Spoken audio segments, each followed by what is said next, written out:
யோகிராம் சுரத்குமார். கடவுள் மட்டுமே பாகம் 1இல் நாம் பார்த்து கொண்டிருப்பது ஆன்மீக தேசபக்தரை தேடி 1947.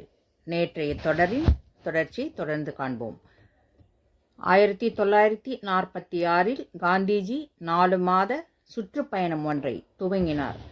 கிழக்கு வங்கத்தில் 49 கிராமங்களுக்கு அவர் சென்றார். 1947 மார்ச்சில் பீகார் முழுவதும் பயணம் மேற்கொண்டார். அப்பகுதிகளில் இந்து முஸ்லிம்கள் இடையே பதட்டம் நிலவிய நேரம் அது. அப்போது ராம் சுரத்குமாருக்கு 29 வயது. பீகார் அல்லது அதனை ஒட்டிய பகுதியில் வசித்து வந்த ராம் சுரத்குமார் காந்திஜி பேசிய பல கூட்டங்களுக்கு சென்று அவரது பேச்சை கேட்டார். அரசியல் வானிலை மிகவும் மோசமாக இருந்த காலகட்டம் அது. பல்லாயிரக்கணக்கான மக்கள் மனதில் பல கேள்விகள் எழுந்தன. போராட்டத்தில் நோக்கம் என்ன, அர்த்தம் என்ன என்ற கேள்விகள் அவர்கள் மனதில் எழுந்தன.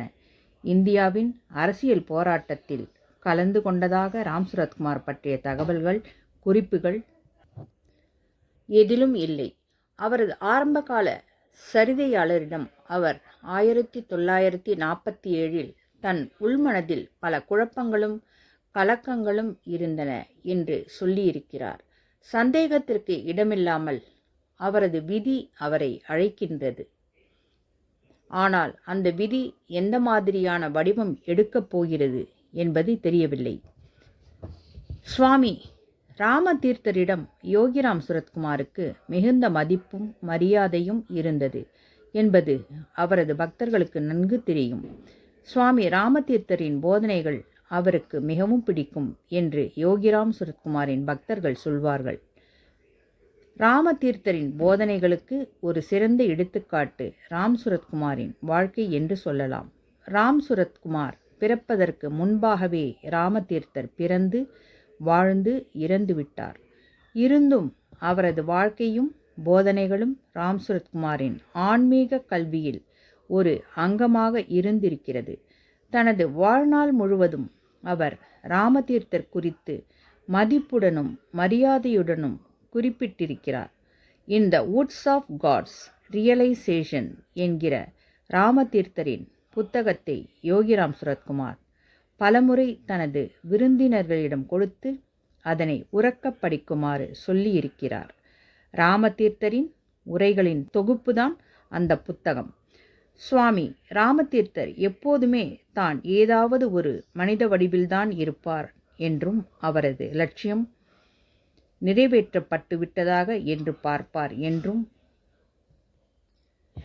சொல்லியிருக்கிறார் என்று ராம் சுரத்குமார் பின்னாளில் உலகின் ஆன்மீக சக்தியில் இந்தியாவின் பங்கு பற்றி பேசுகையில் குறிப்பிட்டிருக்கிறார்.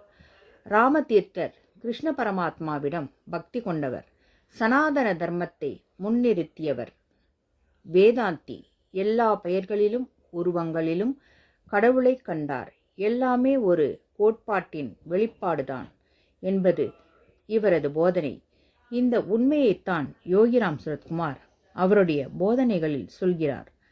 தந்தை மட்டுமே இருக்கிறார்.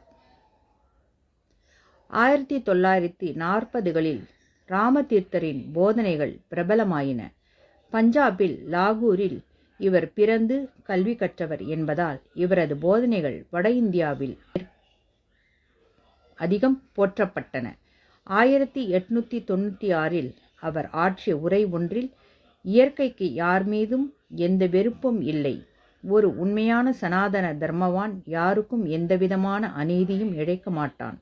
அவனுக்கும் ஏழைக்கும் பணக்காரனுக்கும் உயர்ந்தவர்களுக்கும் தாழ்ந்தவர்களுக்கும் பிராமணர்களுக்கும் சூத்திரர்களுக்கும் இடையே எந்த வேறுபாடும் இல்லை. அவனது பார்வையில் எல்லோரும் சமமானவர்கள்.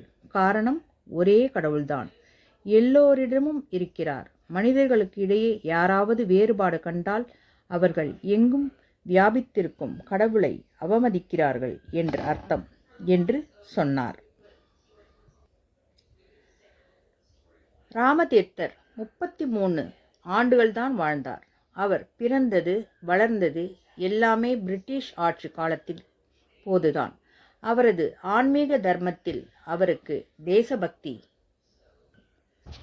ஊறி இருந்தது. வேத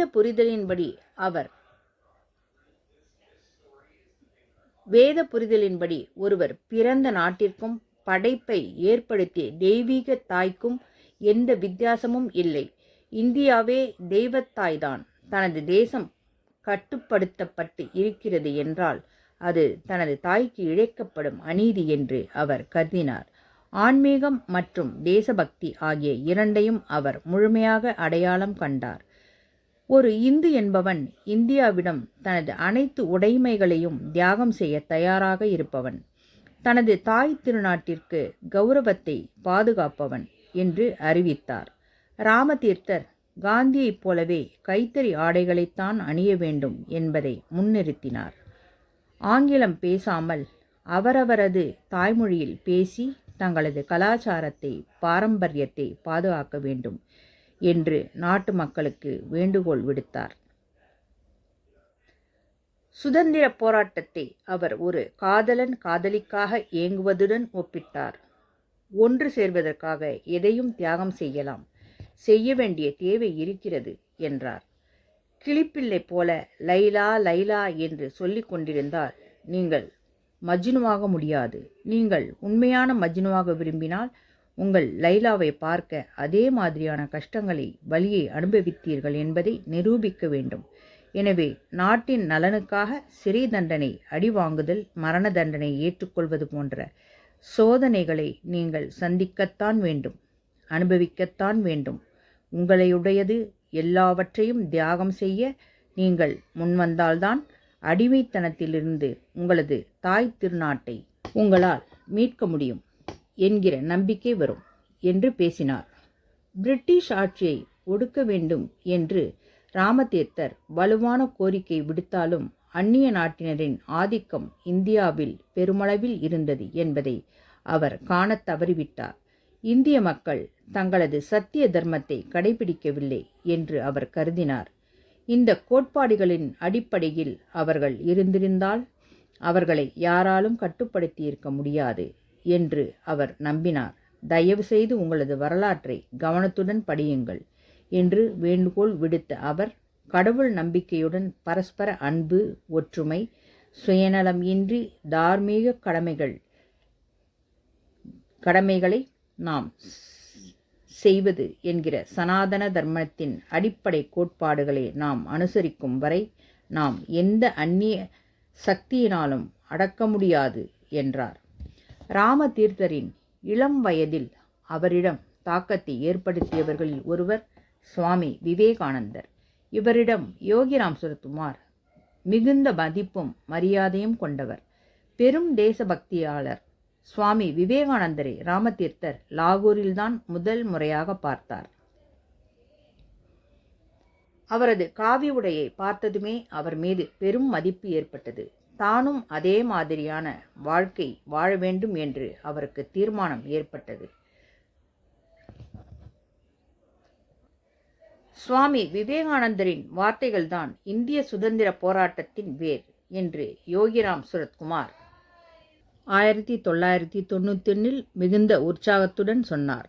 எங்களது சுதந்திர போராட்ட இயக்கத்திற்கு அவர்தான் பொறுப்பு என்று சொன்ன யோகிராம் சுரத்குமார் இந்தியா மீதும் சனாதன தர்மத்தின் மீதும் அவருக்கு எவ்வளவு பற்றும் அன்பும் இருந்திருக்கிறது என்று வியந்து சொல்லியிருக்கிறார்.